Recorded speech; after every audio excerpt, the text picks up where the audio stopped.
Había estado en Everest y me puse como reto, como desafío propio, hacerlo al estilo alpino auténtico de verdad. Era alpinismo a pulmón, con recursos propios, tira adelante yo solo. Duermo en los aviones, lo paso muy mal y justamente coincidió mi cumpleaños y dices, vámonos, o sea, no tuve tiempo de recuperar ni nada. La hipoxia no la pude entrenar, ese de máscara que me pedí y no funcionaba ni nada. Voy a confesarlo aquí, pero me infringí en todo momento las normas. Tuve unos conflictos muy grandes y lo tenía claro que lo iba a lograr. Al principio cuando llegamos estábamos solos. Hubo un chico incluso que casi muere y fue durísimo.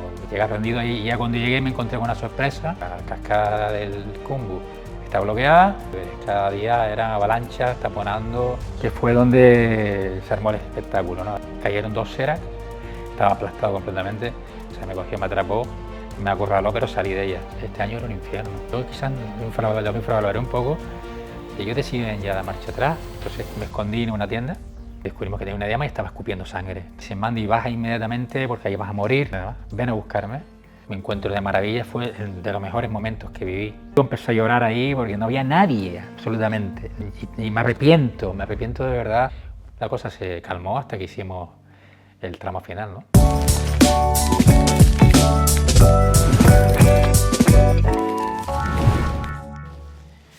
¿Qué tal, Mandy? ¿Cómo estamos? Muy bien, muchas gracias.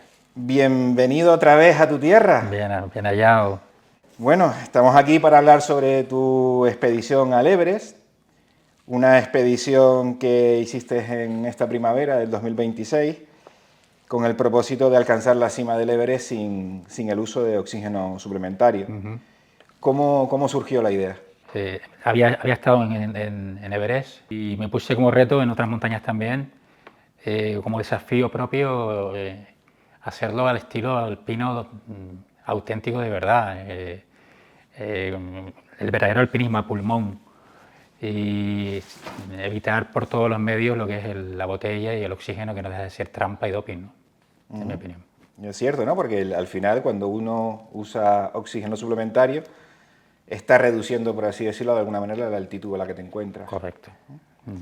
Bueno, ¿y cómo planificaste todo el tema? Al final, ¿tuviste patrocinio? ¿Tuviste algún tipo de ayuda de entidades o colaboración de empresas y demás? No, finalmente no hubo patrocinio. De hecho, se autodesignaron desde cierto ayuntamiento donde yo vivo como patrocinadores y finalmente no hubo patrocinio, ni hubo ayudas, ni soportes, ni nada. O sea, al final con recursos propios tira adelante yo solo, ¿no? Totalmente autofinanciado, ¿no? Sí. Porque estamos hablando de cantidades importantes. Sí, depende. Bueno, en el caso mío no fue muy caro, pero hay gente que paga hasta 90.000 y 100.000. En el caso mío fue muy poco, muy poquito. Sí, porque creo recordar que incluso con la nueva legislación que tiene el gobierno nepalí, subieron las tasas de los permisos. Sí, los permisos a la montaña se incrementaron, la licencia, todo carísimo. Y después, bueno, y realmente no está regulado al 100% todavía la normativa o legislación, ¿no? Para Mahinri estalla una guerra a pocos días de partir hacia Nepal. Hacia Nepal. La famosa guerra de Irán, con ese problema del estrecho, que hace que tengas que cambiar cierto itinerario, suspender vuelos, cambiar vuelos. Esto fue una odisea que... ¿Cómo fue el viaje a...? Durísimo, porque aparte yo no duermo en los aviones, lo paso muy mal. Y ¿No duermes en los aviones? No, y esta vez incluso utilicé alguna relajante para poder dormir y no había manera. Y son 2 días casi de vuelo que prefiero escalar 10 montañas seguidas que coger 2 aviones. Que la odisea de los aviones, los aeropuertos, tirado en Doha, escuchabas los estallidos, escuchabas... Sí, escuchabas la guerra cerca, ¿no? Un escándalo, la verdad. Estuve haciendo ayuda humanitaria ahí también. Y aparte a posteriori en campo base, ¿no?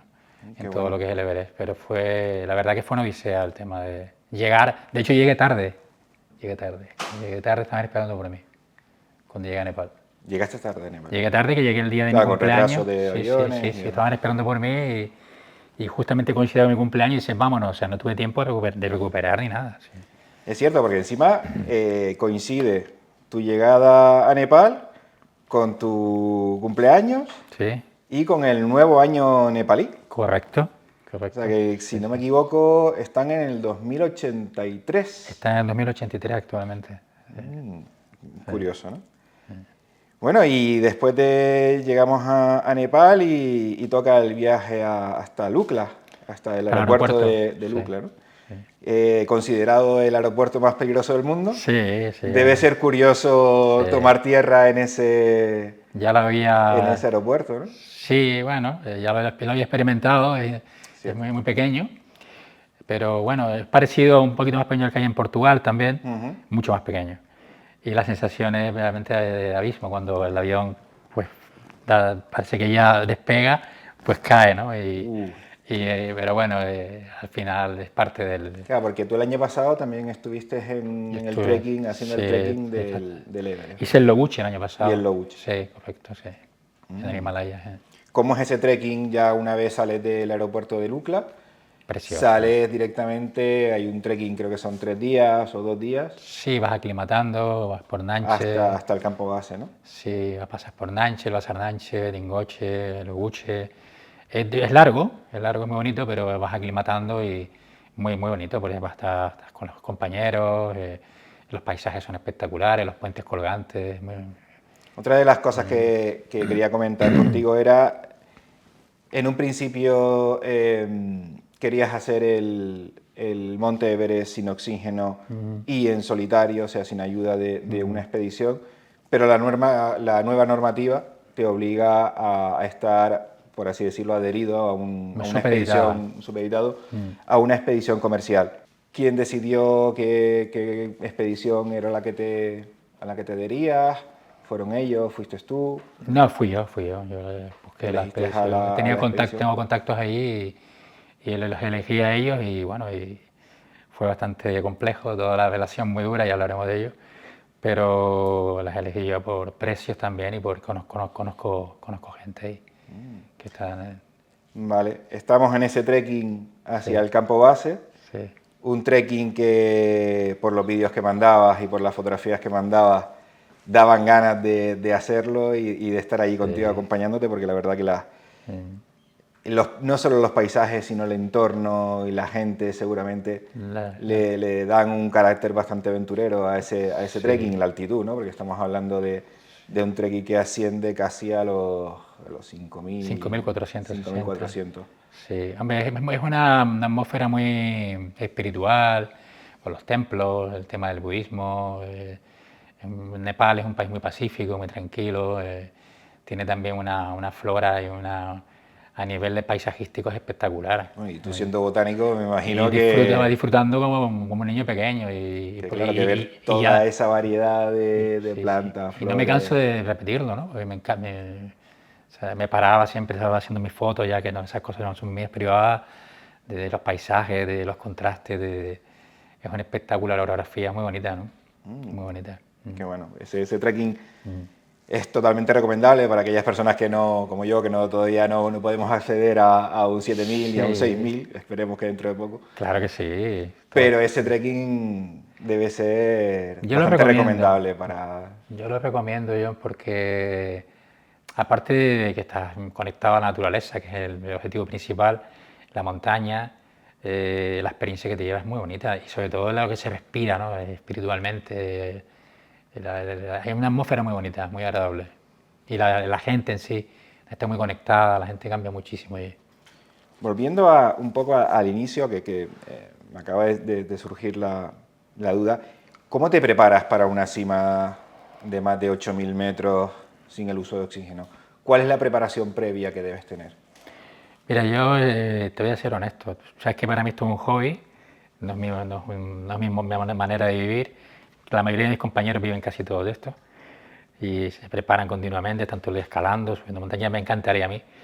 Pero yo la preparación que he tenido físicamente era 3 días a la semana, cuando podía, cuando tengo a mi hija me levanto a las 5 de la mañana, una semana un día boxeo, otro día nado, otro día hago una carrera, mucho cardio. Y cuando no tengo a mi hija, pues ya me me entreno un poquito más. La hipoxia no la puedo entrenar, finalmente. Es un tema que realmente, por mucho que lo entrenes, es un tema O sea, mental. no hiciste, digamos, ninguna preparación específica. Nada, nada. Yo incluso me compré una máscara, una especie de máscara que me pedí y no funcionaba ni nada. O sea, realmente, como ahora te lo contaré a posteriori, como realmente yo lo normalicé el tema del oxígeno, de hacerlo sin oxígeno, yo tenía mi objetivo y mi desafío bien claro y bien definido. Y tenía todos los escenarios previsualizados y todo lo que iba a pasar ocurrió. O sea, lo tenía ya en la Sí, mente. bueno, estabas focalizando Yo lo tenía el... focalizado como una previsualización natal, que dices tú, y pasó. Ahí hubo cosas que no tenían que haber pasado, pero son parte de la montaña. Ahora lo vemos, ahora lo Sí, vemos. sí, sí. Porque ya una vez en el campo base parece que las cosas se miran de otra manera, ¿no? Bueno, cambian ciertas cosas, ¿no? Ya la expedición se me acerca y me dice, oye, que mejor que lo hagas sin oxígeno. Eh, Voy a confesarlo aquí, ¿eh? Y te quitas el oxígeno y no. Yo tengo una ética, pero es que no queremos ninguna. Ya lo había hablado, lo habíamos pactado. Porque ellos insistieron que lo Ellos hicieses insistieron en todo momento, y si nosotros con vamos a decir oxígeno. siempre que lo has hecho con oxígeno, ¿no? Tú puedes decir lo que quieras, yo lo tengo documentado, así que tú puedes decir lo que quieras por tu seguridad y yo respeto esas pautas. De una manera u otra me debía esas pautas, pero me infringí en todo momento las normas. Tuve unos conflictos muy grandes. Hay una ceremonia que se realiza Sí, los días previos a la cumbre sí, y yo creo que eso es un momento muy bonito, bastante bonito, emotivo. pero que también pone los pelos de punta, ¿no? Porque al final es como recordarte dónde estás, recordarte que por delante tienes una misión complicada y recordarte además cómo los Sherpas y esa comunidad vive la montaña de una forma Sí, bastante muy fuerte. íntima, ¿no? Sí, sí, lo hemos hablado en muchas ocasiones, tanto en Nepal como en los países del Islam, Pakistán y demás, se vive el alpinismo de una manera muy fuerte, como el fútbol en Argentina, en España, llega a pasar el fanatismo a veces, ¿no? Pero ellos lo miran de una manera muy espiritual, de hecho vino un discípulo del Buda, ¿Cómo se llama la ceremonia? La zona del... se llama el ceremonial, un ceremonial que le pides permiso a la montaña, se hace una especie de ritual previo, que está en imágenes, para pedirle permiso a la montaña digamos, por protección también para los alpinistas y que todo salga bien, ¿no? Muy emotiva, muy bonita. Y realmente el pelos de punta, realmente yo estaba dentro y fuera, es decir, yo estaba mentalizado concentrado en todo momento en mi reto y lo tenía claro que lo iba a lograr, hasta donde pude, hasta donde me dejaron llegar. Pero pero sí es muy bonita porque sí es verdad que hay en el campo base un vínculo y una unidad muy grande entre todos los compañeros, se hace mucha piña, es precioso el ambiente, precioso. Sí, porque coincidiste en la expedición con bastantes Sí, sí, personas que, sí, bueno, de hecho sí. Bartek, Bartel, el polaco. un polaco Sí, que sí. hizo un Sí, sí, un récord. fenómeno muy joven además. Da la casualidad que este año con el tema de la guerra, pues todos hablamos del mismo tema, coincidimos cuando estábamos ahí en el comedor, en el almuerzo, cena y demás. No va a venir nadie. De hecho, no había nadie al principio. Y eso estamos encantados. Digo, no va a haber masificación ni tráfico, porque a mí me afectaría mucho, me afectó mucho, ¿no? Hablamos de eso y coincidió que la élite mundial del alpinismo, o sea, es que tan siquiera vinieron 3 o 4, es que estaba toda la élite mundial del alpinismo, digo, y llegamos a intentar y no sale. Y fue muy bonito, ¿no? Estábamos no solo con Bart, estábamos con Uta, estábamos con californianos muy conocidos, polacos muy fuertes, los polacos son muy fuertes en montaña. Qué bueno. Porque coincide también que yo no sé, que compra lotería o algo, porque te ha tocado todo el cúmulo de situaciones adversas que puede albergar la cima del Everest, como es récord de permisos, más de 400 permisos solamente para subir al Monte Everest, casi 1000 permisos para subir a diferentes picos, o sea, había mucha gente. Yo desconocía ese dato y lo conocí gracias a la información que colgaba, pero al principio cuando llegamos estábamos solos y de repente se llenó y bueno, y efectivamente fue un caos, Porque también coincide sí. que la meteo no daba tregua, se retrasa la famosa cascada del Khumbu, Sí. se retrasa la apertura 15 días, con lo Cierto. cual Sí, sí. añade una situación Compleja. mucho más compleja Sí. por los desprendimientos de los Serac que estaban por ahí amenazando, No, hubo mucho. que hubo Hubo desprendimientos mucho. de Serac. Pero bueno, mientras tanto, Y mucha gente que abortaba ya en campo base porque en mal de altura no lo aguantaban más. y eso en el campo de Y mucha gente preparada, gente de nivel que no puedo más con esto, no voy a aguantar esto. Y me acuerdo de españoles y polacos que abortaron, no, ni siquiera estás en campo base, pero es que me estoy volviendo loco y ya no puedo. Es verdad que hay muchas alpinistas o deportistas, por así decirlo, que ya en el campo base se enchufan, o sea, se enchufan a las botellas de oxígeno. ¿Tú viste a gente en el campo base? Yo vi otras cosas más duras, desagradables. Por eso estamos haciendo una campaña y hablaremos de ello también, durísima contra todo esto. No está regulado, no está controlado, es muy difícil controlarlo. Cómo se pinchaban, cómo se hacían transfusiones, Wow. cómo se metían, me traía, digamos, doping para poder O resistir. sea, medicamentos, Sí, de todo. llámese lo que sea, pero yo lo vi con mis propios ojos y era duro, duro. Y hacían la cima con el oxígeno. Y tranquilamente, esto es parte de esta liturgia. Eso al final Por supone eso, también un riesgo mayor para sin ellos. duda, hubo un chico incluso que casi muere por no saber dosificar bien sus dosis y se metió más de lo que tuvo y tuvieron que llevárselo, más de lo que pudo, y tuvieron que llevárselo al hospital de Katmandú y cantó. Pero y así mucha gente que escapa y mucha gente Sí, que no. es un reto. Aquí el objetivo es beber agüita, comer correctamente y hacer la pulmón y hacer hasta que tus capacidades y tus límites te lo permitan. Durante ese proceso ya empezamos con las sesiones de aclimatación, mientras los serpas y los médicos, que me hacía gracia ese término, ¿no? Los médicos del hielo, los médicos de la cascada, intentaban dilucidar por dónde había el tramo, tú decidiste, aunque ya lo tenías planificado, ir al Island Peak. Sí, lo tenía planificado. ¿Cómo es? Porque claro, está el campo base del Everest. Muy lejos, está muy lejos. Está, yo no sé cuánto... Está muy lejos, son 2 días, estuvimos 2 días caminando. 2 días. Que llegué cansadísimo. Para ir al campo base lo hice con del Sheila, Island. con la pakistaní, que ella fue la primera mujer que hizo el Kanchenjunga en pakistaní, la mujer primera pakistaní en la historia. Muy buena montaña. Y lo hicimos juntos y fue durísimo. El Island Peak es bastante técnico y se nos metió el tiempo este año en Everest estaba intratable, indómito. Estaba muy bravo Himalaya este año, estaba muy fuerte a nivel de nieve también y lo hicimos muy rápido.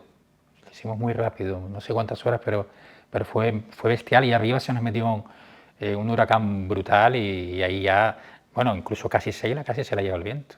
Bueno, ya estaba bien anclada con hilo de seguridad. Hicimos la silla muy rápido y la bajamos muy rápido. Pero es una montaña más técnica que el Loguche, por ejemplo, ¿no? El Loguche es muy fácil. A ver, sí, dentro de lo que es más accesible. Ya el Island Peak tiene un cierto nivel. ¿Desde el Island Peak se ve la cima del Everest? No se ve. Se ve otra parte de la montaña, no me dijeron los nombres, no me acuerdo, dice un desastre con los nombres. Porque tiene que ser curioso al final estar en la cima de una montaña y decir, hostia, es que mi objetivo de Loguche sí. Está por allí. De Loguche lo ves perfectamente, pero del Island Peak no. El Island Peak está en frontera, el INMATC con China. O sea, nos metimos casi 2 días y medio de pateo y después hemos dormido en Loguche y después Loguche Campo Base, que también tiene una tirada interesante. Llegué rendido ahí y ya cuando llegué me encontré con una sorpresa. Estaba Misma, que es un diario del Himalaya, por sus hazañas que ha hecho ese hombre en esa montaña. Y la verdad que fue una cosa inesperada, fue muy emotivo para mí. Y estuvimos alineados en todo momento en mi estrategia, con la particularidad que no le dije la verdad del todo, ¿no? Porque ¿cuál era tu estrategia inicial para... Mi estrategia inicial era hacer más rotaciones. O sea, ¿qué pasa? Que coincide que la cascada del Khumbu está bloqueada Y yo me desespero, me pongo a entrenar allí, me puse con Uta a entrenar, con Barte me estaba desesperado, estaba bloqueada. Nos llamaron para desbloquearla con los Sherpas, fuimos de madrugada, estuvimos trabajando, nos eligieron un grupito y estábamos desesperados, que eso también me desgastó. Pero bueno, lo logramos, se desbloqueó, con mucho trabajo, hay muchos Sherpas desplegados. Sí, sí. Había una logística tremenda. Pero te digo, estaba intratable el Everest. Cada día era avalanchas, taponando y había que aprovechar. O sea, a la mínima salimos por grupos, por equipos y ¿Quién decide ahí en el Everest qué expediciones salen, quiénes se quedan?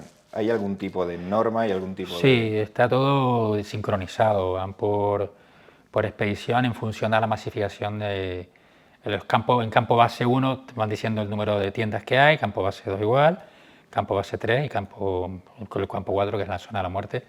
Y en base a eso van bajando y subiendo. Nosotros éramos unos 40 y pico y salimos en grupos de 8 o 9. O sea, Porque luego, claro, llega el momento se abre la vía de acceso ya a los campos altos y llega el momento de hacer la primera ascensión hasta campo 1. Hasta campo 2. Campo 1 y campo 2. Que fue donde se armó el espectáculo, ¿no? Ahí en campo base 1, bueno, hicimos la cascada del Cumbo, que es una zona muy técnica, muy peligrosa. Hubieron avalanchas y hubieron accidentes en ese momento. Desgraciadamente en la cascada del Cumbo cayeron 2 Seracs y en uno cogió a Sheila, la sepultó, la sacamos entre unos compañeros y un Sherpa de indio que quedó muy mal.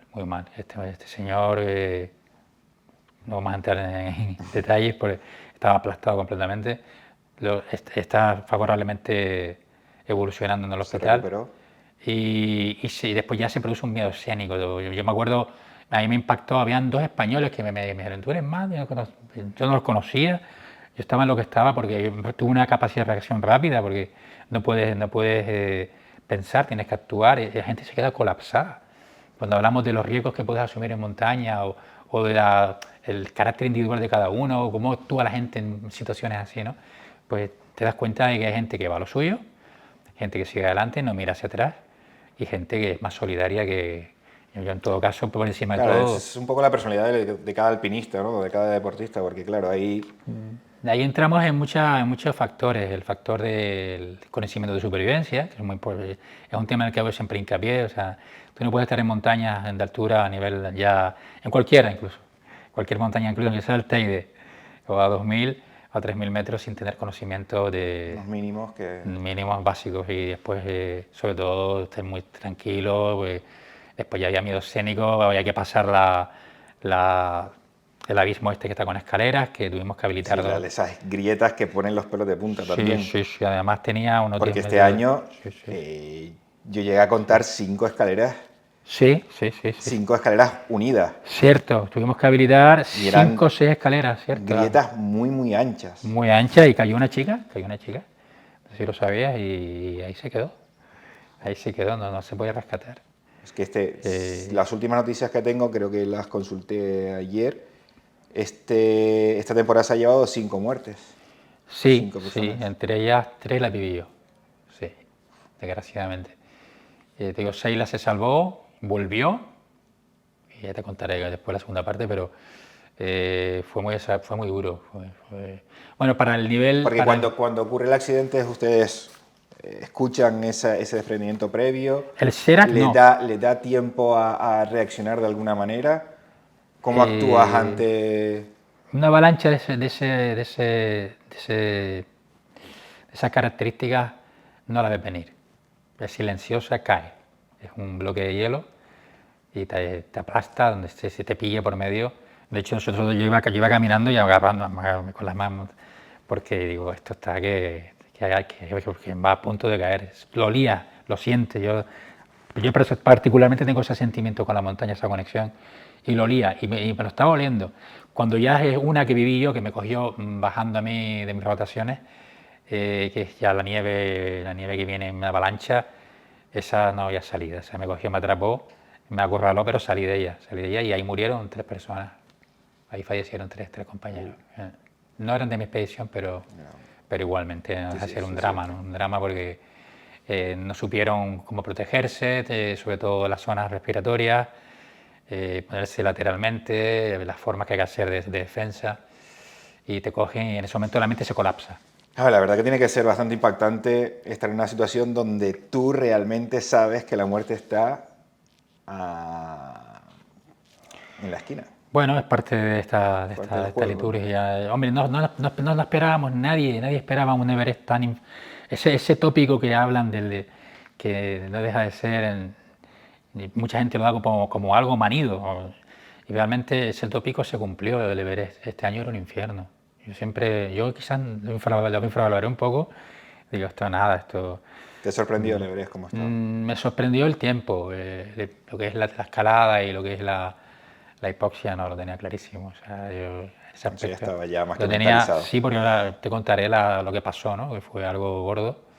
Porque en la primera, como me preguntabas antes, el primer ascenso, llegamos a campo base 2, que está casi a 6.800, 6.600, y ellos deciden ya dar marcha atrás, campo base, y ya hacemos cima. Digo, mira, yo no puedo, tuve una discusión muy fuerte, dura, no puedo hacerlo porque yo necesito rotar y marcar, saber qué cartas voy a jugar, no marcar mis cartas, me estoy jugando la vida, entonces yo necesito seguir rotando y nada, me lo prohibieron, entonces me escondí en una tienda porque yo me tengo que quedar aquí, se lo dije a Sheila, que ya estaba mal ella, y se lo dije a un compañero más, bueno, Barte, que estaba... Porque Sheila la pilló el Serac también.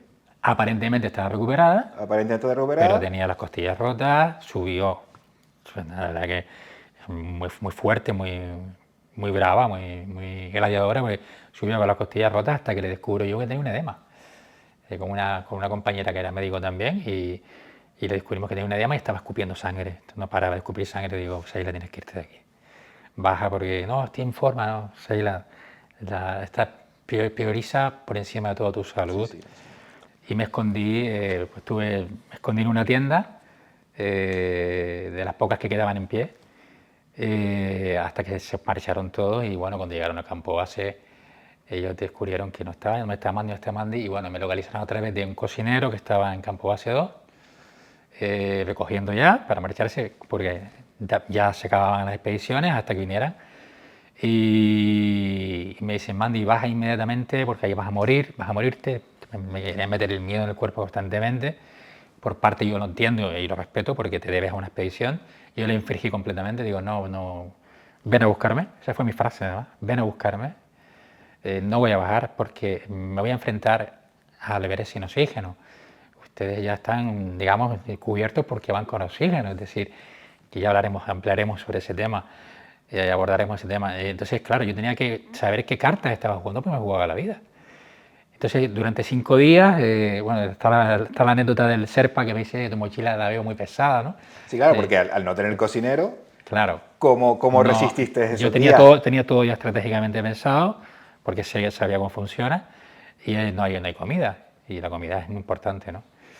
Yo iba con chocolatina, comía liofilizada, tenía ya preparado mi gas, mis historias, para hacerme mis espaguetis, mis historias. Poco me duró. Y empiezo a rotar campo 2, campo 3, hasta ya la zona de la muerte. Me encuentro de maravilla, fue de los mejores momentos que viví, no solo en mi vida, sino a nivel de alpinista, por la conexión que tengo con la montaña, lo que te comento siempre, mi mantra de esa conversación lenta, normalizarlo. O sea, en ningún momento noté ningún dolor de cabeza, ningún problema de falta de arritmia, nada. Al contrario, sí notabas un castigo fisiológico obvio, 5 días durmiendo en esa zona, cargando con la tienda, iba cargado como una bestia. Los tejidos, los nervios, sí notas la flaqueza en las piernas, ¿no? Pero me recuperaba. Llevaba Coca-Cola también, que es muy importante, que ayuda mucho. Yo no bebo Coca-Cola normalmente, no bebo ninguna bebida así, pero gaseosa, pero en ese caso sí. Parece la Coca-Cola bastante recurrida, ¿no? Sí, en la montaña es muy interesante porque da un chispazo. Entonces, hubo un encuentro muy emotivo porque entre campo base 3 y campo base 4, Bart estaba haciendo el Manaslu, que lo logró, sin oxígeno. Sí. Muy joven, un tío muy preparado. Y Si no me equivoco, lo hizo sin oxígeno y lo hizo sin descendió oxígeno. esquiando. Descendió esquiando. Yo pedí esquí para descender también, porque me gusta esquiar. Ah, sí. Sí, pero no había, sí, porque había una nieve muy fuerte, muy copiosa, excepto el viento que estaba intratable, ¿no? Un encuentro muy emotivo, empezó a llorar ahí porque no había nadie, absolutamente, nadie. O sea, a lo mejor había 2 personas por ahí perdidas. Y se Mandy, en este momento que estás, haz la cima, hazme caso. Fui a Manaslu, no hay nadie, y arriba en Everest no hay nadie. Pero que me dice, ya has infringido. Digo, es que si hago esto me van a matar. Mira, no quiero seguir desobedeciendo ya. Y me arrepiento de verdad. Pocas cosas me arrepiento en la vida, pero de no haberlo hecho porque era mi momento. Estaba en solitario, podría haberlo hecho tranquilamente, porque prescindí de mi Sherpa, no lo necesitaba, desde respeto al Sherpa. Porque tu Sherpa ya había bajado. Había bajado, él se marchó y estaba tan descolgado de mí. De hecho, en ningún momento necesitaba el Sherpa, yo era porque la expedición lo obligaba. Pero bueno, era obligado a llevar a cabo un Sherpa, ¿no? Y nada, di marcha atrás, regresé a campo base, entre aplausos y por otro lado palmaditas extrañas, pues el otro estaba, el que mandaba ahí estaba muy enfadado y no lo vuelvas a hacer, pues te jugaste la vida. Y bueno, te pido disculpas, entiendo que ya hemos perdido mucha gente así, Mandy. No sé si es verdad o no, puede ser. Y hay una hipoxia muy grande, a 7.000 y pico no se puede estar durmiendo todos los días. Digo, yo estaba durmiendo entre el campo base 2 y campo base 3 y 4. En el campo base 4 estuve máximo en esa rotación 4 horas. Y la cosa se calmó hasta que hicimos el tramo final, ¿no? Claro, porque llegar al campo base, ya, o sea, al campo 4, ya es una odisea, ya entras en zona de la muerte, estás muy próximo a los En 8.000. campo 3 ya entras en zona muerte. Pues De hecho, en cada, campo cada 2, paso ahí tiene que ser. bueno, de hecho en campo 2, pero me interrumpa, me impactó porque la gente se puso oxígeno. Y, ¿pero qué hacen? Estamos a 6.600. No puedo respirar. Es que realmente ellos tienen un mantra que hicieron, que a mí me impactó, ¿no? Te meten miedo en el cuerpo. O sea, yo no estoy en contra de las expediciones, y pero sí hago una crítica del oligopolio que hay al respecto de las expediciones, porque te supeditan a sus directrices y pautas que en un momento dado pueden ser correctas desde el punto de vista de lo que es proteger tu salud y que preserve ante todo tu vida, ¿no? Pero hay cosas que son inciertas, es decir, el alpinismo para mí, yo no lo considero, tiene que ser a pulmón, es decir, hasta donde tu cuerpo pueda llegar, siempre y cuando dentro de unos límites, que tú tienes que escuchar tu cuerpo. Yo escuchaba a mi cuerpo en todo momento y me dictaba, puedes hacerlo. Cuando tengo una hija, además, una familia, y soy responsable. O sea, no voy a ser un loco. Hay gente que es verdad que es muy osada y tiene que hacer cima sí o sí. Obviamente todos queremos hacer la cima, es un paradigma. En mi caso particular, yo voy buscando la cima y estaba buscando también ampliar mis horizontes, expandir mis límites, escuchar, saber qué capacidades tenía, realmente si podía vivir esto, ¿no? Y realmente se puede. Hay anécdotas que te puedo contar. Iba conmigo, por ejemplo, un checo delante de mí, con el regulado del oxígeno a las 4. O sea, con eso va volando. Y él le dice, pónmelo al 5 porque no puedo. Digo, pero fíjate que yo voy sin oxígeno. Pero tú eres tú y tú, perfecto. Y dice, Sí, ¿viste, claro. ¿viste el rubio que me tocó el pelo? Y digo, ¿pero qué estás contándome? Pero mira, fíjate, céntrate. Nadie te ha tocado el pelo. Ya con alucinaciones. Ya empezaba. Es verdad que la hipoxia a ciertas personas, depende de la genética, pues te da por delirar, previsiones.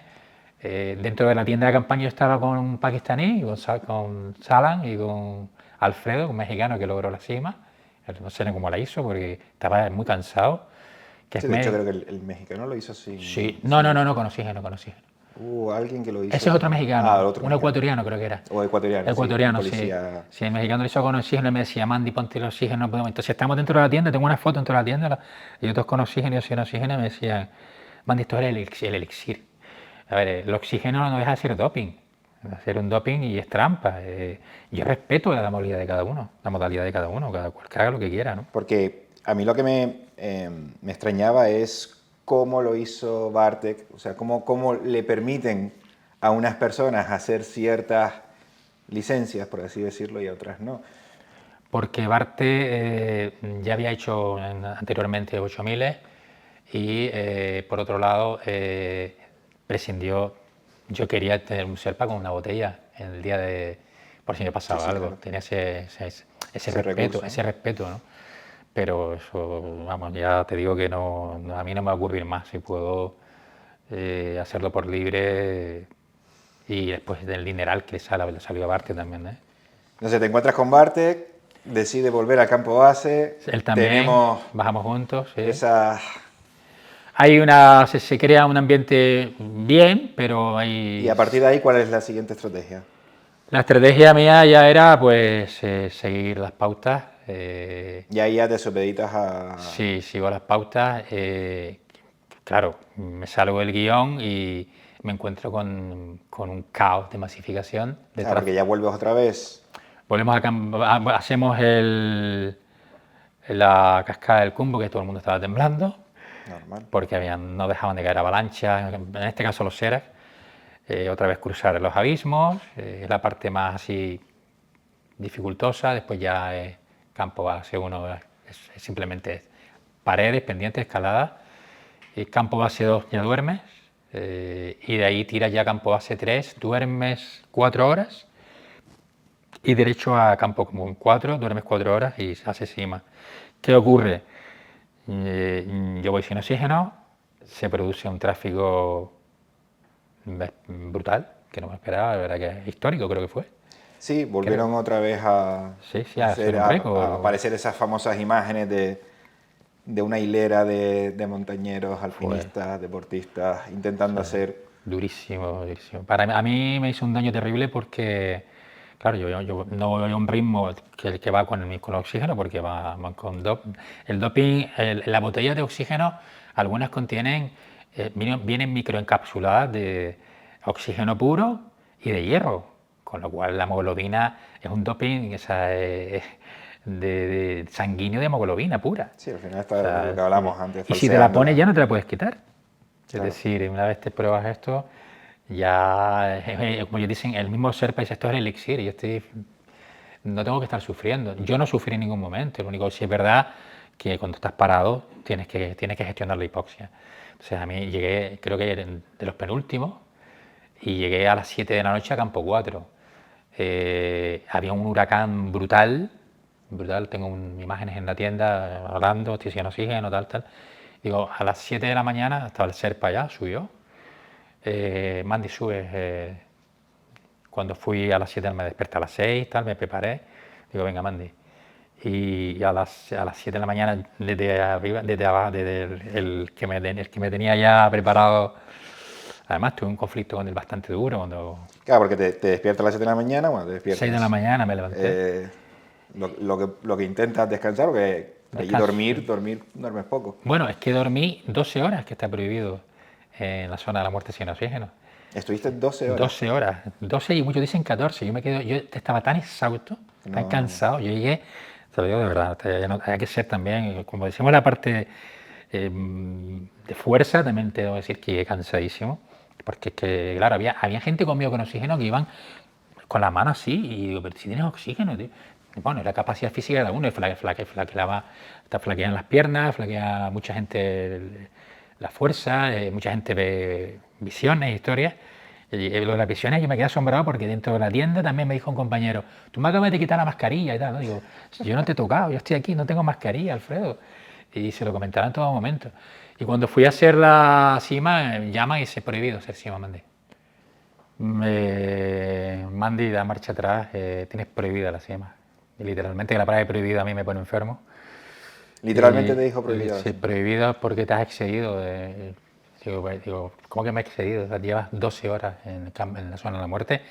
A ver, desde el punto de vista de su expedición, lo acaté, lo entiendo, pero digo, me encuentro perfectamente, me acabo de medir con el oxímetro, me ha bajado un poco, bastante la saturación en sangre, pero me veo preparado y en plenas facultades o sea, me veo pleno para subir la cima, me quedan 700 y pico metros, 800 metros, o sea, bajo ningún concepto. Si lo haces vamos a tener un problema, vas a estar penalizado, multas. Digo, pero me estás amenazando de verdad, me vas a hacer esta trastada de que realmente la perseguimos, pero no la perseguimos, que mi objetivo era lo que había experimentado. Yo con eso ya era muy feliz, estaba muy pleno, porque había experimentado lo que realmente buscaba, saber mi capacidad y saber hasta dónde podía llegar mis límites, ¿no? Porque Y estabas en 8.000... 8050 llegué yo. 8050. De hecho, cuando me dijeron que no me metí, subí y había un personaje allí bastante bestia que me cogió por detrás y me dice... Entonces yo les pedí, digo, mira, vamos a hacer una cosa, yo les pago el oxígeno suplementario extra, porque hay, si no hay, si hay. Yo lo acabo de ver porque está ahí medio escondido. No, se ha acabado, digo, no. Tuvimos una trifulca bastante gorda. Fue desagradable y yo me puse bastante duro porque había llegado hasta ahí y para mí era frustrante de alguna manera, entre comillas, dentro de ese paradigma, ya decir, bueno, ya que estoy aquí. Y, por ejemplo, un compañero de un poder adquisitivo muy elevado que se lo permitieron y estaba muy mal y subió a rastras y está documentado, yo lo grabé. Y nada, me dijeron, no hay oxígeno para ti, has incumplido las normas desde un principio, has sido un díscolo en todo momento. Digo, perfecto, sí lo acato, pero ahora no me hagas esto. Entonces nada, no me dieron... El oxígeno, si me lo hubiesen dado, me lo hubiese quitado, obviamente, automáticamente, porque mi objetivo, aparte eso se sabe cuando una persona utiliza oxígeno encima y se lo quita. Sí, sabe. claro. Se sabe porque el oxígeno, cuando te lo quitas encima, es invisible pero visible, suelta una mancha muy grande y se sabe si es hecho cima o no. Hay muchos trucos que se saben, muchas cosas de falsas cimas, que bueno, no vamos a entrar en eso porque cada cual tiene su modalidad. Yo respeto, nosotros estamos haciendo una campaña durísima, te digo, contra este tema, porque yo no considero el alpinismo, no lo veo con botella, es decir, esto es no solo naturaleza, sino es amor por la montaña y respeto a la montaña. Y para mí es doping, es trampa, es trampeo y no es para mí, no es alpinismo. O sea, y se acabaría, lo comentábamos también antes, se acabaría esas masificaciones, se acabarían más incidencias, tantos accidentes, se vería quién realmente es alpinista o no, ¿no? Pero es un negocio, al fin y al cabo. Sí, porque al final el Everest no deja de ser el producto más vendido que tiene ahora Sí, mismo pero es una farsa. Nepal, y todas sus expediciones las Sí. quieren controlar al máximo, ¿no? Las tienen controladas, es un oligopolio muy fuerte, y para ser ahí, como él decía, un disco o para saltarte las normas hay que tener mucho carácter, creer mucho en ti. Yo creí mucho en mí en todo momento, por eso salió la situación así, ¿no? Por un lado negativa y positiva para mí. Yo lo considero positivo, conseguí mi objetivo, que era experimentar esa Claro, porque zona de la muerte. debe ser bastante duro el tener que asumir que la aventura se acaba, por así decirlo, Por capricho por circunstancias de terceros. Correcto, el dictamen de un tercero. Porque ya no es solo que habéis luchado contra la meteo, contra el retraso de la apertura, contra avalanchas, sino que además tienes que luchar con unas decisiones de terceros que pueden o no ser fundadas, o sea, pueden o no ser lógicas, pero quien está a 8.000 metros y tiene que dar un paso atrás, aún sabiendo que puede dar un paso adelante, debe ser bastante duro, ¿no? Es un tanto, es una impotencia grande, porque después del sacrificio, como le dije, hablamos en inglés, después del sacrificio tan grande que me ha costado llegar aquí, durísimo, sin oxígeno, que me estés haciendo esto, no te lo voy a tolerar.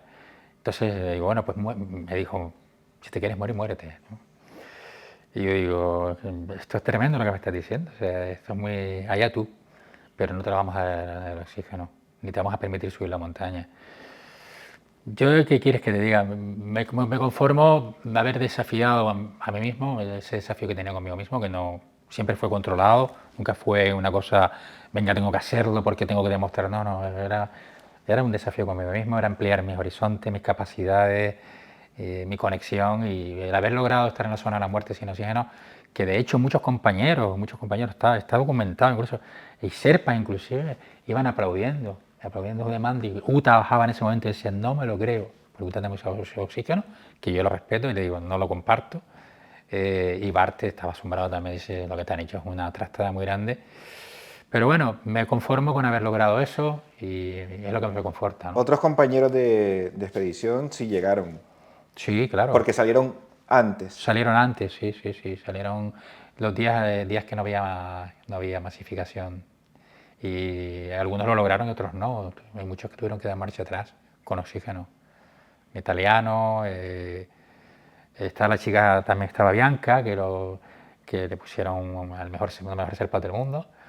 Y lo logró, la chica con oxígeno. Su madre, La australiana. Bianca era australiana, la madre fue la primera mujer australiana en la historia en subir el Everest. La chica de la australiana creo que se ha convertido en la más joven de Australia, sí, en conseguir un... Pero esta gente era de un poder adquisitivo muy elevado, tenían su cámara en todo momento, su coach, como le llaman ahora, su entrenador, su psicólogo, depende del perfil de cada uno, ¿no? Ahí estábamos dos perfiles medios, y nos buscamos la vida, Movarte, Mate, estaba también Seila y mucha gente muy Sí, buena. yo creo que al final las personas que, entre comillas, sin minusvalorar al resto, pero creo que las personas que se gestionan su propia preparación, que se gestionan sus propias aventuras, creo, no sé, ya esto es una percepción personal, disfrutan mucho más de la experiencia, lo logren o no lo logren.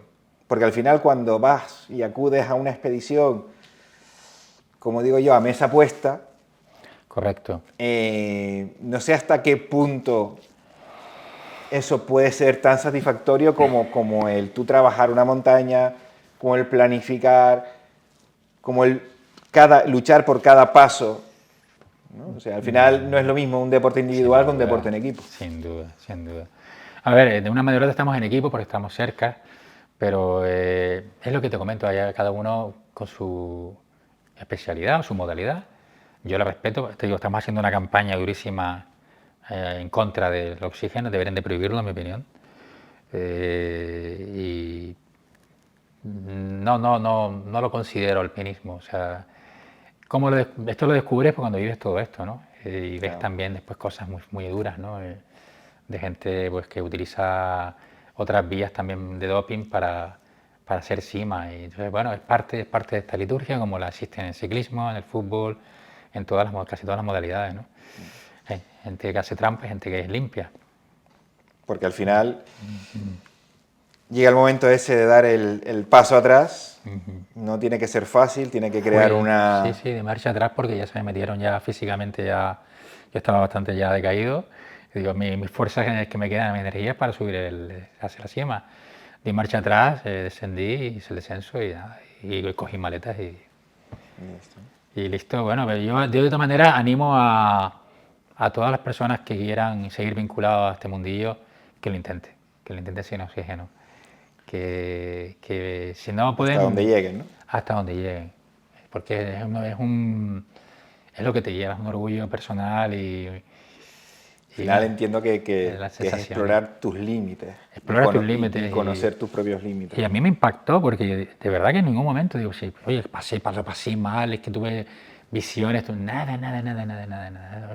Sí flaqueé un poquito las piernas ya, normal, son muchos días subiendo, caminando, Island Peak, no sé cuántos días de trekking, llega un momento que ya el cuerpo no... Y sobre todo la hipoxia, ¿no? La hipoxia notas como el castigo fisiológico en los tejidos y en los nervios, lo notas.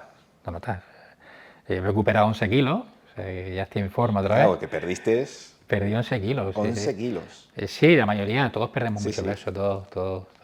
La mayoría. Las mujeres un poquito menos, que tienen un poquito más de líquido, pero también se pierde mucho peso porque ya cuando estás arriba no estás comiendo como un gapoas, ahí y los 5 días que estuve solo, te digo, y ya me quedaban unas chocolatinas que me quedaban y agua. O sea, el agua cogía hielo y que es malísimo porque te puedes quemar las mucosas y lo derretía, me lo comía como afuera, ¿no? Sí. Y bueno, ya estamos de vuelta. Sí. Fue muy lindo volver. ¿Cómo te sentiste esa primera noche en el hotel, cuando ya llegas a Katmandú, cuando está todo reposado, cuando ya han pasado ciertas horas o ciertos días? Bueno, yo me sentía bien, estaba contento de lo que había logrado. Por otro lado, había un binomio extraño de lástima, ¿no? Porque esto no sucede todos los días, esto no es ir al Teide y subir el Teide, que también tiene su dificultad, que duda cabe, respetando al Teide. Pero estamos hablando del techo más alto del mundo, donde después de haber vivido un Everest muy bravo, un Everest muy enfadado, muertes trágicas, compañeras, compañeros, rescates que afortunadamente pudimos sacar.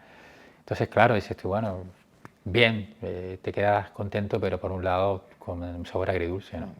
Que duda Claro, cabe, no debe ser fácil no vamos a engañarnos, ¿no? lidiar con... Vamos a engañarnos y lo gestionas y bueno, seguimos adelante, no hay que desanimarse. Si tuvieses que definir esto como un aprendizaje o como una lección de montaña, ¿qué aprendizaje o qué lección dirías que has aprendido en esta expedición? Yo siempre en cualquier montaña me vengo con un aprendizaje y una lección, siempre. Porque la montaña te habla, la escuchas, manda. La hemos visto ahora en Everest, lo vi en Pakistán también, en Afganistán, en donde quiera que he estado. He tenido suerte de ver montañas que están mansas, están tranquilas, pero nos tocó una jornada muy complicadísima. La lección que me llevo es que sigo por mi cuenta, es decir, haré expediciones, seguiré adelante, pero no supeditado a ninguna agencia, porque tiene un oligopolio tremendo, en este caso en Everest. En Pakistán, por ejemplo, esto no existe. Esto no existe. En Pakistán es puro alpine, puro climber, tu piolet y tu cuerda, tienes que abrirte vías y por ahí van los tiros, ¿no? Repetir Everest, me hago yo la pregunta mismo, posiblemente, pero lo tengo ya pactado, lo haría con Mitma, que lo hemos hablado. O sea, porque tu intención es volver. Mi idea es volver cuando se pueda, no ahora, no sé cuándo, pero Está ahí en la recámara, ¿no? sí, porque ya he experimentado todo esto, y más a lo mejor cuando vaya no estoy de la misma forma. Yo creo que sí, voy a mantenerme, pero ya lo he vivido y buscar una época que sea más tranquila, nunca se sabe, porque el Everest no se puede predecir la montaña. De repente estás con un sol espectacular que te destroza, notas como con papa técnica te traspasa, y con el frío igual, tenemos temperaturas de menos 50 grados bajo cero. Y es duro porque con el viento del Tíbet la sensación térmica es muy fuerte. Pero la idea es hacerlo con misma, que me dijo yo lo hago contigo y por libre, a nuestro aire y con nuestra estrategia, ¿no? Nuestra estrategia que es hacerlo de golpe. Es decir, dormir en campo base, subir a campo base 1, 2, 3, rotar, bajar y hacerlo bien y sin quedarme dormido, obviamente. Ya, Que bueno. lo hicieron aposta, pero tenía que haberme despertado. Bueno. Ahí, claro, porque, oye, este hombre llegó, tiene que estar activo, pero yo estaba tan cansado que me quedé dormido, ¿no? Ya. Lo confieso. Es que llegué sin oxígeno. Y todos los demás estaban con el elixir, que le llaman ellos, ¿no? Claro, ellos estaban dopados, estaban chutados. Un lujazo. Claro, pero no es lo mismo estar a esa altitud respirando como si fuese un 6000 o un 5000 que... Sí. A posteriori me reuní después con el dueño, tuvimos ahí un pequeño, y se me han dicho, te pido por favor que no tomes acciones de ningún tipo, no de tomar acciones, yo vengo a hablar contigo, tienes tu certificado, y a mi certificado me da igual, es que a efectos de registro y vale lo que quieras, pero... Claro, porque esa es otra, o sea, la expedición te certificó... Sí, la tengo aquí. Te certificó el ascenso hasta 8050, 850 metros. sin el uso de oxígeno suplementario en ningún momento. Sí, por supuesto. Además está documentado y hay testigos, ¿no? Hay testigos. Sí, al final, esto del alpinismo, siempre hemos... el famoso debate, no hay árbitros. Aquí no es un deporte donde hay una regulación, un árbitro que te diga sí o no. Al final es un deporte que se basa en la honestidad, y en la honestidad ya no solo con los demás, sino contigo mismo. En tu ética y tus valores. Exacto, entonces, bueno, pero aún así existen medios por los cuales las expediciones o el organismo de turno certifica y puede certificar simplemente la acción que se lleva a cabo. O sea, Sí, oye, sí. si ha llegado a esta altitud sin el uso de oxígeno, pues eso O sea, se puede está certificar. certificado y comprobado. Se puede certificar Lo he directamente. traído aquí para mostrarlo si quieres. Pero que sí, en ese caso, bueno, a todas las personas que lo lograron se les certifica, ¿no? Entiendo que después de esta super expedición habrá abierto otras ideas, otros retos, otros Sí, era... proyectos futuros. Sí, inminentemente ahora... Tú sabes que normalmente para recuperarte de una expedición de este nivel, un atleta, un deportista de montaña tarda entre 6 y 1 año al mes en recuperarse físicamente. Curioso, según la estadística, ¿no? Yo me siento muy bien por ahora, a no ser que me dé una embolia en 2 semanas, pero esperemos que no. Mi padre falleció recientemente y bueno, fue un accidente y no esperábamos. Y quiero darle un homenaje ahora, quiero ir en breve, en julio, haré en Rusia, subiré el pico más alto de Europa y lo voy a hacer en el nombre de él, ¿no? ¿Cuál es el pico? El Elbrus. Y por otra parte yo haré ya personalmente en privado Lloria, que está cerca. ¿Qué tiene Jorge, el Elbrus? Jorge. ¿Tiene 7? No, 6.000 y 6. pico, no llega a 6.000 y pico, no llega. Pero es muy técnico, ¿eh? El Collado Sur tiene una parte muy técnica. ¿Va solo, acompañado? ¿Sí lo puedes decir? No, en principio voy solo, pero me encuentro allí con un colega, pero voy por mi cuenta, no llevo ninguna expedición, ni sometido a ninguna agencia, ni... Pero, pero en montaña solo yo no recomiendo nunca a nadie. Yo cuando estuve rulando solo... Bueno, solo me refiero sin pero sin ningún tipo de expedición. es bonito estar con gente, con compañeros de cordada, ¿no? Yo lo estuve y fue muy bonito, fue una experiencia preciosa, lo que me llevo. Sí, al final una cima no compartida parece que no es tanta cima. Sí, no, y el recorrido en sí es muy viaje, bonito, ¿no? el viaje en sí es mucho más bonito, ¿no? Pero te voy a confesar, lo vuelvo a reiterar, los 5 días que estuve solo, para mí fueron mágicos. Fue un reencuentro de pautas de conducta, de moralidad, de ética, de lo que te lleva de la montaña, el aprendizaje que tú hablabas, ¿no? Yo subrayo ahora, ¿no? Que para me lo he refrescado, te llevas eso, te llevas todo, sobre todo el ego. El ego. Porque luchar con el ego ahí es El ego. importante. Muy importante, y aquí te das cuenta que no somos nada, la montaña, la naturaleza es la que manda. Qué bueno, qué bueno. Pues Mandy, la verdad que a mí no se me ocurre nada más que preguntarte. Lo que quieras. Seguro que Hay se me experiencias ocurren que no recuerdo. muchas más, Sí, más hay cosas. muchas anécdotas y muchas cosas. Pero sí que desde el Club Jotalán queremos agradecerte el detalle y la iniciativa de mantenernos informados, porque lo hemos por vivido. Yo al menos lo he vivido como un niño chico, porque parecía que estábamos ahí contigo y yo hubiese pagado oro Ya, por estar en el campo base escuchándote por radio. gracias. Aunque no hubieses llegado a la cima, nosotros estamos súper orgullosos Gracias. por los valores del alpinismo que transmites, por los valores del deporte que transmites, Sí. y porque al final hay que ser honestos, sencillos, nada de drama, Correcto. y que cada uno disfrute la montaña como Cada cual que elija su camino. como quiera. Exactamente. Así Para mí, que- las gracias las doy yo por haber estado hoy, porque me sentí muy acompañado, mucha calidez. Yo la verdad es que no tengo más palabras de agradecimiento. Yo también. Y en fin, hasta aquí hemos llegado, Mandy. Gracias. Espero que sigamos compartiendo Claro que sí. ratos de cima Claro que en sí. todo este tiempo. Por supuesto, cuenta con ello. Hasta la próxima, Mandy. Gracias. Muchas gracias. Un honor.